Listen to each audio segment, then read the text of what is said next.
Good morning. Welcome.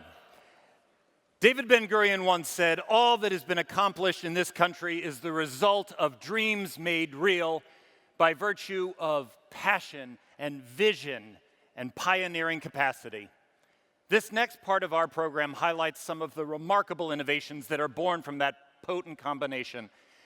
But what's even more inspiring, and what I hope will resonate with everyone here, is the showcasing of a mindset of unrelenting determination to overcome all barriers and conventional thinking. On this stage, we will showcase that quintessential Israeli curiosity and the drive to defend and protect and heal and transform the world. So, ladies and gentlemen, really more about any Israeli technology, this segment is about the unbelievable spirit of the Israeli people. Ladies and gentlemen, welcome to AIPAC's Innovation Showcase.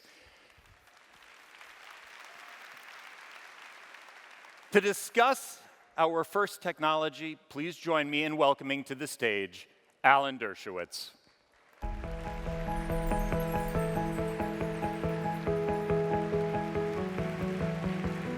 Hi, thank you. Alan, everyone in this audience knows you as a brilliant attorney, an incredible professor, a passionate Zionist. Nobody knows why you're here in the Innovation Showcase. I'm here because I'm a passionate Zionist who believes that no country in the history of the world has contributed more to life-saving technology in a mere 69 years than the nation of Israel. And I'm here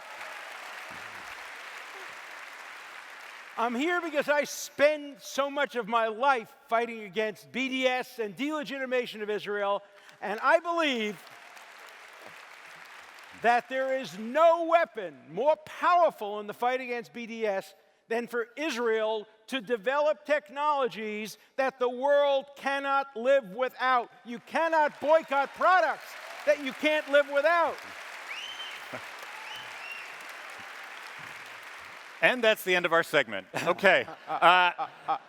In Yossi Siegel's book, Let There Be Water, he talks about the Zionist dream to overcome water scarcity, but he also talks about the consequences if we don't. He's right. Look, let's remember that Theodor Herzl talked about the pioneers of Israel will be people who helped develop water.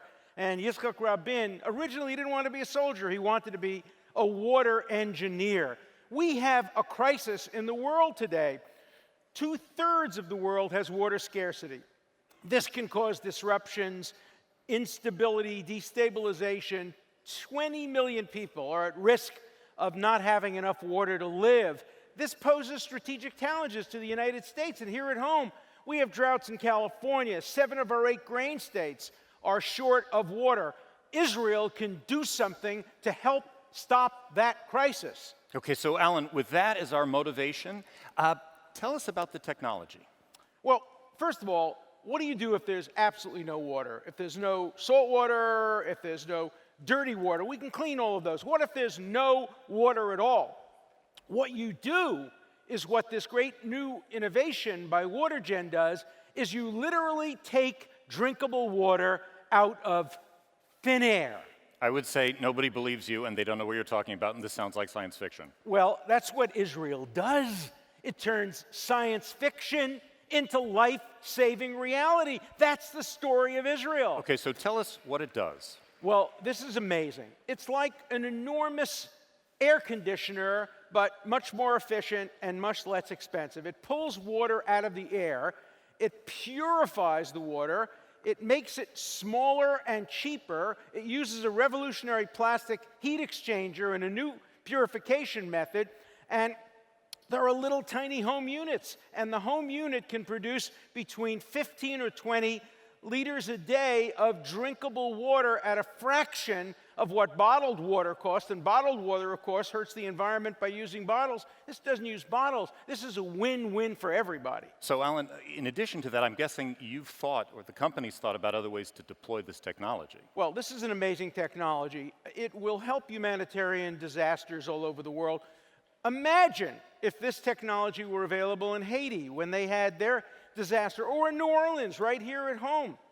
Flint, Michigan was without drinkable water for a long period of time. And this technology could have given water to the people of Flint and the people of New Orleans. It can also have military uses. It can be put in the back of Humvees and use the heat of the Humvees to generate water from the air. It can bring water to remote locations. You know, it's like there's rain, but usually you have to wait for the rain. This technology pulls the rain out of the air and brings it to a machine and brings it to your lips to help you have water. All right, Alan, we got a lot riding on this next part. Oh, yeah. Should we try this?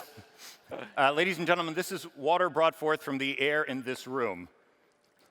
I hope you all showered. Here it comes. You see it? You see it?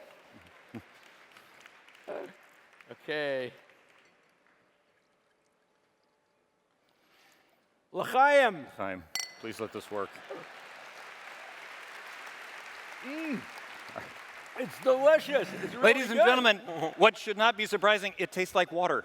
And what's remarkable about this is not the two of us on stage drinking water, it's imagining who else could be, who they are, and where they are, and why they're suffering from such thirst, and the fact that this technology could literally save their lives. Well, you know, Israel Innovation for the last 69 years has produced products the world can't live without. Drip agriculture, so many other products. You know, we learn from the Talmud that he who saves a single human life, it is as if they saved the whole world. But it's better to save the whole world.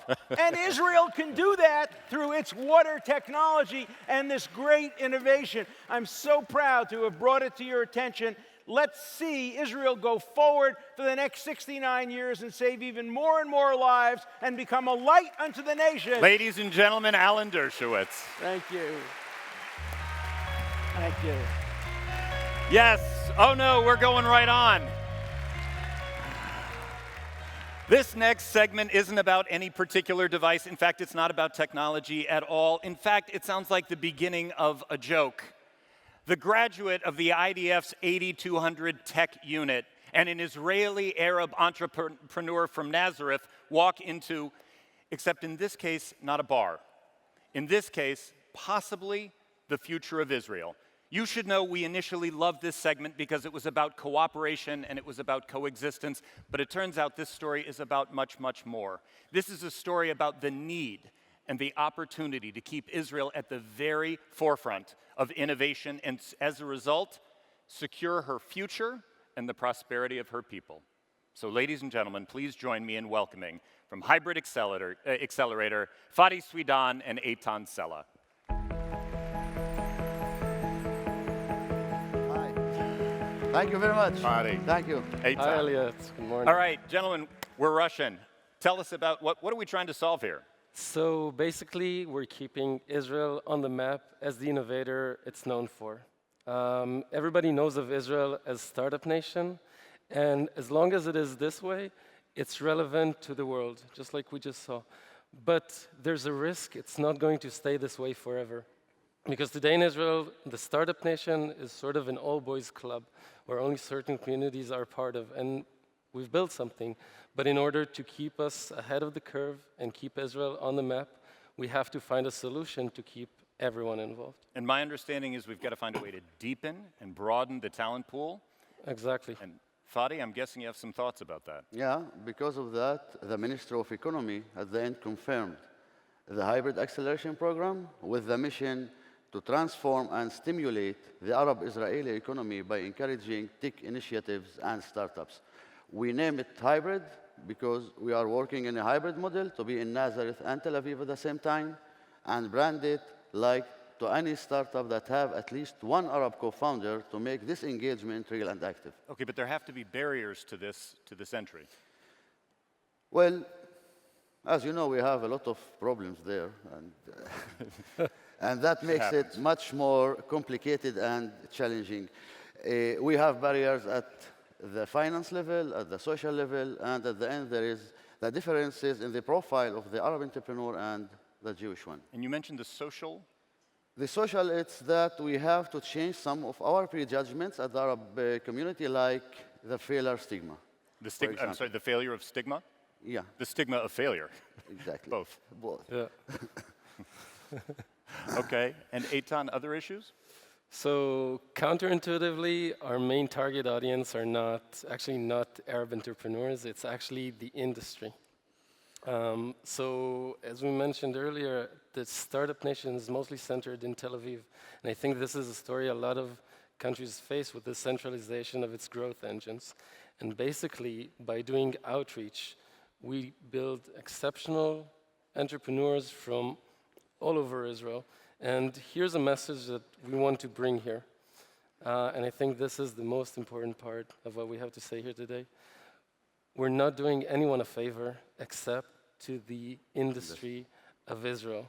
We've learned in the past few years that we've done this, that humility and outreach are actually very good for business because they allow us at Hybrid the patience to take the long walk with our entrepreneur and build good businesses from all over Israel. Okay, so great. We've got Israeli Arabs and Israeli Jews working together. Is anyone investing in this idea? Have you got any results yet?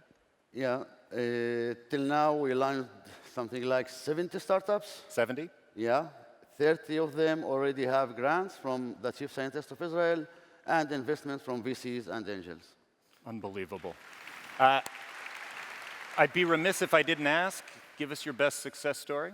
So I want to speak about a specific company that has an incredible story, both in terms of its technology and product, but also team. So NIMD, Non-Invasive Medical Device, is the company that raised its first round already of investment. And it's a company that's based in Jerusalem and is building a medical device for cancer treatment through thermal ablation. And I want to quote the founders for a second, Anan and Butros. What they always say is that they are founders and employees of the three religions that are holy to Jerusalem, and together they're fighting one common enemy, cancer. That's unbelievable. And it's a story that could only happen in Israel. I think so too. In just these last few seconds that I have remaining, look 10, 20 years down the road and just tell us what success is. Me? You. Okay. So I think maybe ironically, our first job is, I guess, to put ourselves out of job, for this not to be special. And if we manage to do this in the next few years, Mobileye is only the beginning. Unbelievable. Fadi? Well, I may say it like that. 2,000 years ago, Nazareth brought to the world maybe one of the most important miracles with the Annunciation. Today, I believe that the next miracle to the high-tech industry, to Israel and the worldwide, will be made in Nazareth as well.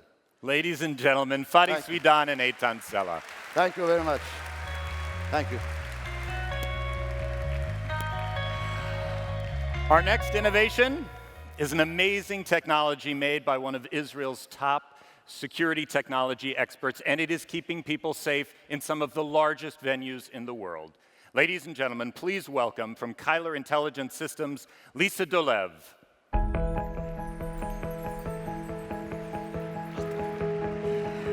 Lisa, we have an extraordinary technology to discuss, but before we do, I just have to ask your backstory.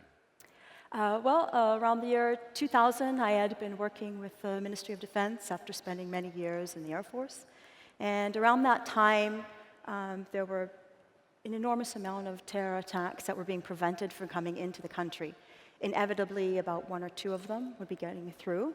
And so I was subsequently tasked with laying out certain types of technologies that would help fight this or counter this. And at the same time, I was finishing my PhD, and I had 2 kids I was raising. So that's my story. Wow. Our backgrounds are actually very similar. I was in the math club. So, okay, but at some point, you leave government, you leave the military, you join the private sector, something happens. Yeah. Our family moved to the Bay Area around 2004. During that period, the Madrid bombings had happened. And that really rattled me as to how places with masses of people coming in are very vulnerable. So I just basically followed something that my father had taught me very early on in life. When there's something that's really painful to you, you either kvetch about it, You be quiet about it, or you stand up and you do something about it. You wouldn't be here if you were a kvetcher. Right, I wouldn't be here if I was a kvetcher, right? So what'd you do? So I set out to create a technology that would be able to handle masses of people and check what's coming in to that venue with bombs and explosives. You and sit so down, forth. And that can basically draw a pencil drawing for a solution, just as I'd been trained to do. That's what I've been trained to do. Okay, so I don't know if you can see this, Lisa, but are we looking at the drawing you sketched? Yep, That's some doodle. That's the sketch. And so what does this become? Well, this becomes an automated self-service security device that takes people's tickets and looks for explosives and gets 5 people through at the same time. Okay, so I have to ask, how do you go from that sketch pad to that full-blown company?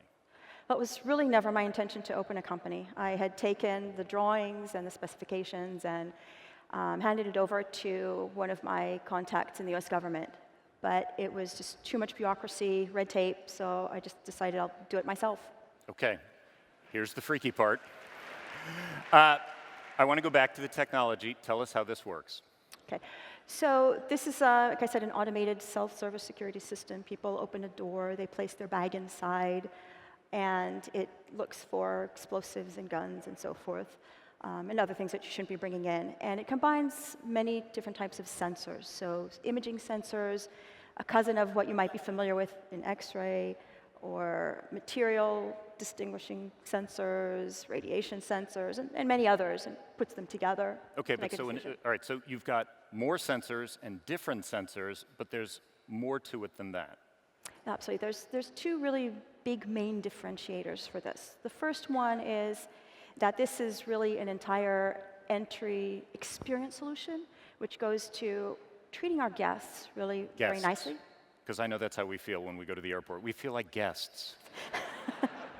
Guests, yes, absolutely guests. When you are entering into a venue, you are a guest. And it's extremely important how we treat our citizens and our guests. Because the moment that terrorists can force us to change the way that we believe in, to change our way of life, they absolutely win. And that's forbidden. Okay.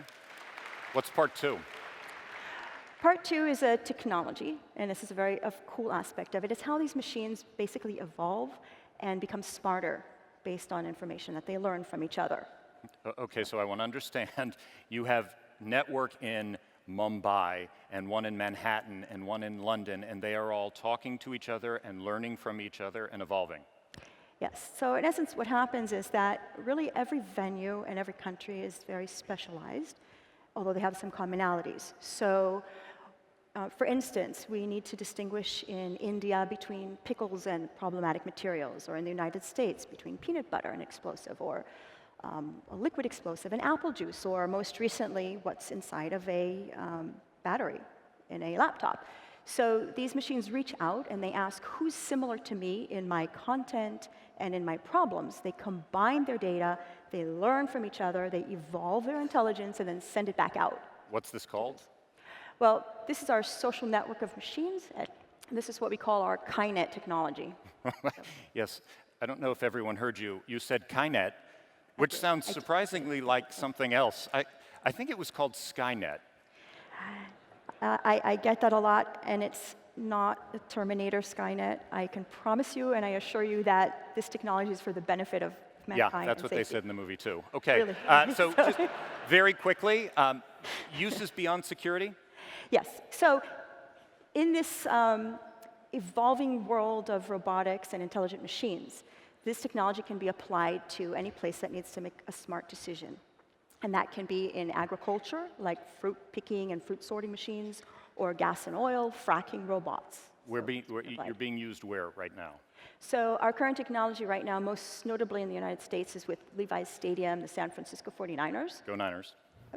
And really very special to us was this past year. We had the great honor of standing at the front of the Olympic Village, protecting the athletes. And this was very special. It was the first year that finally the Olympic Committee had honored the memory of our athletes from '72. Lisa, I don't think it is lost on anyone in this audience that at the 1972 Olympics in Munich, the world watched as Israeli athletes were murdered. And 44 years later, it was Israeli technology protecting every man, woman, and child at the Rio Olympics. On behalf of everyone here, ladies and gentlemen, thank you, Lisa Dolev. Thank you. Okay, our final innovation today is an amazing technology that will revolutionize life for people with disabilities. Let's welcome to the stage, from Sesame Enable, Oded Ben-Dov.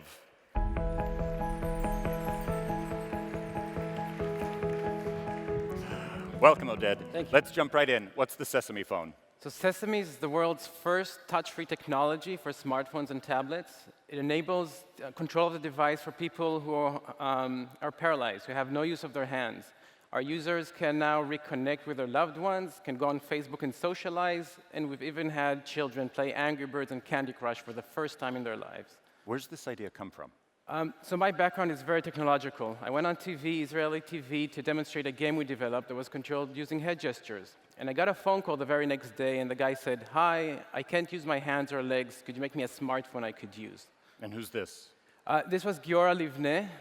He was released a lieutenant colonel from the Israeli Navy. One unfortunate Friday, he fell off a ladder and hit his back, became paralyzed ever since. We set out to meet, and he lives down the block from my parents. You get that a lot in Israel. It's a very compact country. Okay, so from that meeting, the Sesame phone is born. Correct. So we each put in some money. We brought in our third partner, Fadi, and within a couple of months, we had a working prototype. We realized we were onto something. Okay, and you have to start scaling it up. Yeah, so we've got the help of giants. Verizon gave us $1 million to pursue this dream. Michael Bloomberg himself gave us another award. And just last year, Google partnered up with Beit Easy Shapiro in Israel to distribute the technology to anyone who needs it. That's unbelievable. So right now, it's only in Israel? Not at all. So we have users from all over the world, here in the States, South America, Europe. My personal favorite, a user from Saudi Arabia. So tell that to the guys protesting outside. Okay. Yeah, that's right. Ladies and gentlemen, you heard that this technology is being used in the United States, and as a result, Oded wanted to make sure that we brought somebody from the United States who's using it. So please help me in joining. Please join me in welcoming from Washington State, Gary Fisher, Eileen Fisher, and Dandy.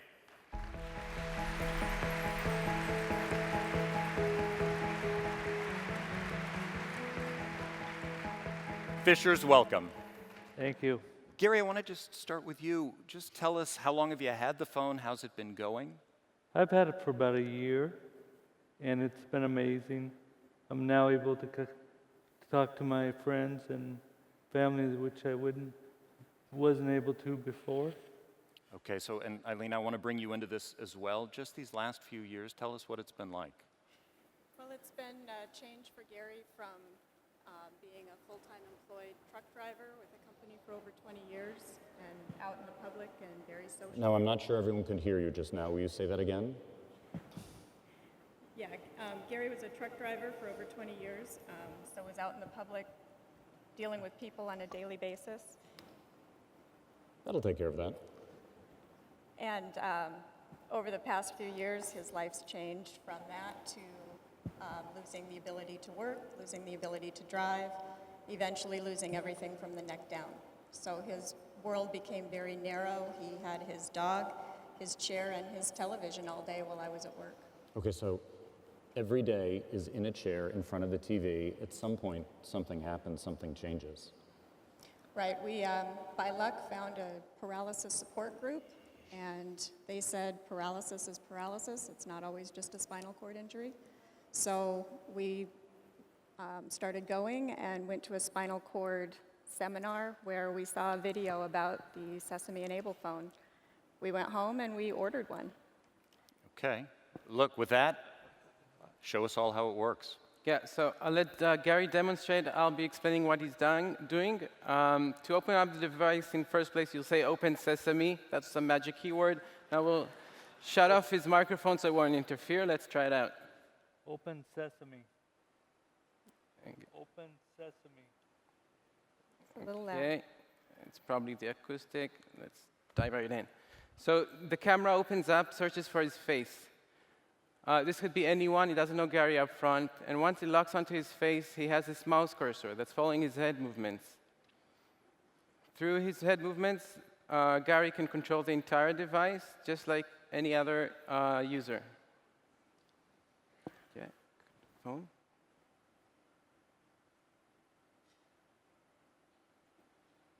I'm sorry, the stage is a bit shaky. And so while we're watching this,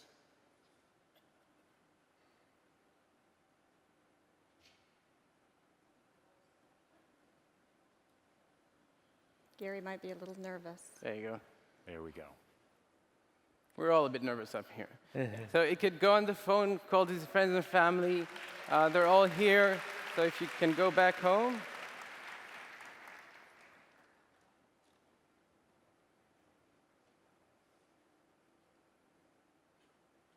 Great. With this mouse cursor, you can do really anything. You just stay in one place on a less shaky stage. Yes.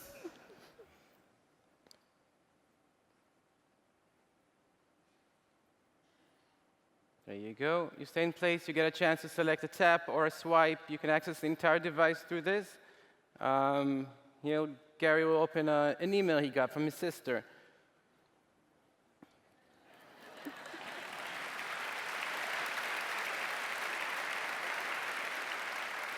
Ladies and gentlemen, from this stage, we have shown how Israeli innovation brings one man closer to the world, brings two people together, brings water to a village, and literally protects the Olympic Village itself.